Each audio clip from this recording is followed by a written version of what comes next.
Hey book besties, thanks for tuning in, and this week I wanted to dive in with the 24 books that I want to read in 2024. I cannot keep putting some of these off. They've been on my TBR for such a long time. It's really time to kind of get proactive. And some are books that are yet to come that will be getting released this year between spring and summer. So with that, let's do this.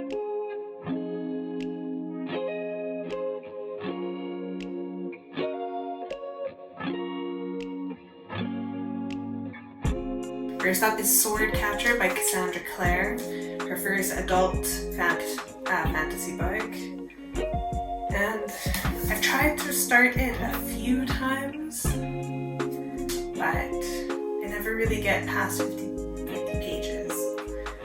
So I really need to push and get it done, because it's not like I don't enjoy everything from Mortal Instruments to Infernal Instruments and all of that stuff. So yes, another book that I've started a few times. I even read the Caraval trilogy in preparation to start this series, and that is none other than Once Upon a Broken Heart by Stephanie Garber. It was why I read Caraval and all of that. I thought maybe if I had a bit more backstory, I might care about some of the characters a bit more, because that was what I struggled with when I first started this book. So hopefully we will get it done this year, along with the rest of the series. Next up, the scary one, The Priory of the Orange Tree. I have both parts of this duology, and I mean, Sarah J. Maas books are long, but this is okay. Granted, maybe Sarah J. Maas books, some of them are in fact longer, but this is still pretty scary. But it is supposed to be epic, and I need another epic fantasy in my life, so I think 2024 will be the year for the Orange Tree. The Serpent and Wings of Night. The Serpent and the Wings of Night. Carissa Broadbent. I keep seeing really good things about it, and maybe I'm still just kind of hungover from Sarah J. Maas January, because to say I've been kind of a book hangover and slight book slump ever since reading House of Flame and Shadow. Wow. That did not live up to my standards whatsoever, or my expectations. But hopefully, it's not like I don't love vampires. Twilight was one of the first book series that really kind of kickstarted my interest in fantasy fiction reading. I'm thinking I might do a video actually where it's like all of my retro reads that really made me fall in love with fantasy, just for fun. But yes, next up, some Twisted Tales, Hooked by Emily McIntyre. So this is one of the Never After series. You don't have to read them in any particular order. I have already read Twisted, so I'm going in with this with an even keel, as Twisted wasn't quite what I was expecting. So I'm hoping this one has, I anticipate some romance interest, but I'd really like some other storylines going on, not just about the romance, because, yeah. And yes, I have got to read Got this year. It has to be done. Game of Thrones. I've had the book sitting on my shelf for months now. I've had ample time to listen to the audiobooks over the years, and I've done the terrible thing of watching the TV series before reading the books, and I'll have to carry that shame forever. So I need to read this book. I need to start the series. I need to just do it. Babel. Again, I hear amazing things about it.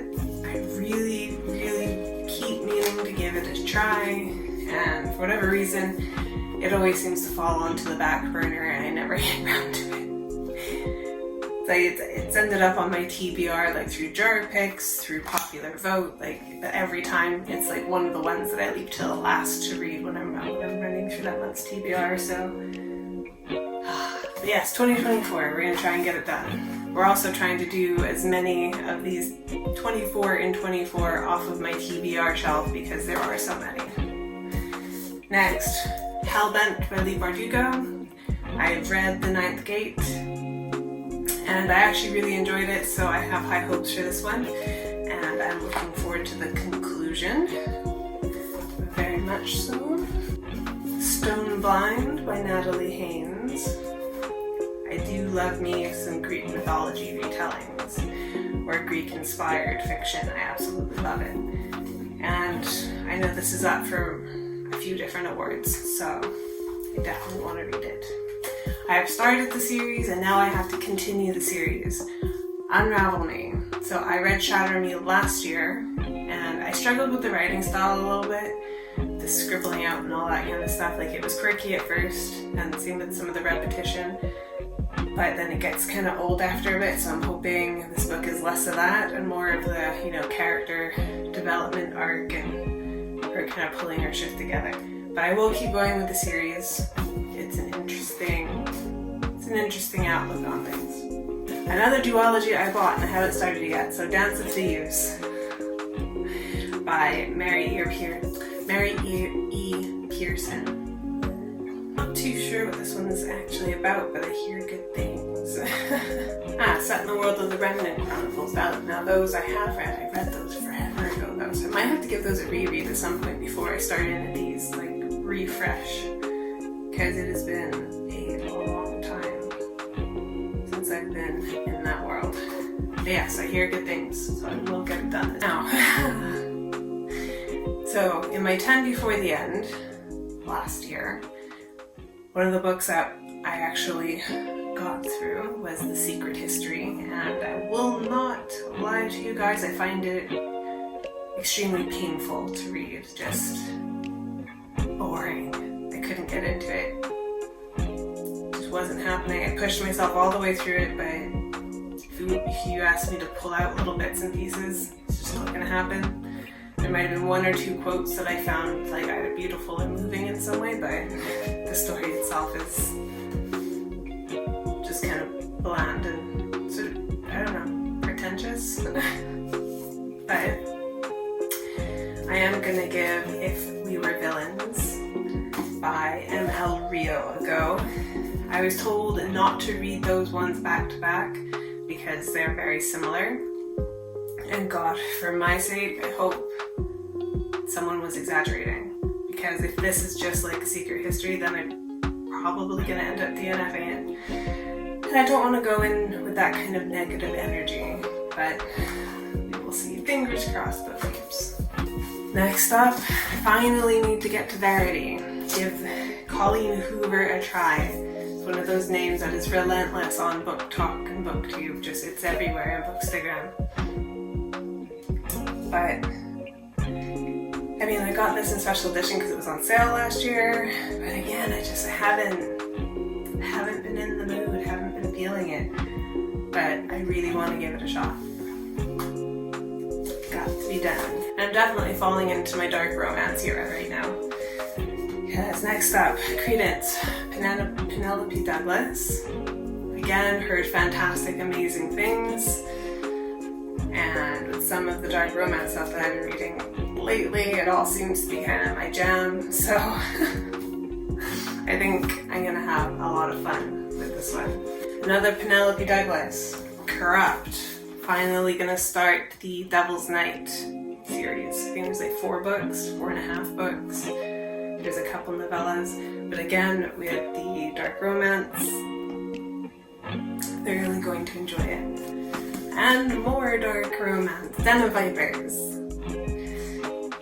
Again, TikTok is all abuzz, so is BookTube. Everyone is talking about Den of Vipers. And, oh, come on, just look at that cover. Isn't it beautiful? How could I not want to read that? It just looks delicious.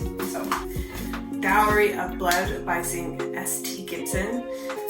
So this is all about the wives of Dracula. Never really get to hear about them. It sounds like it's going to be amazing. I've had really good reviews that I've seen online, so going in with very high hopes.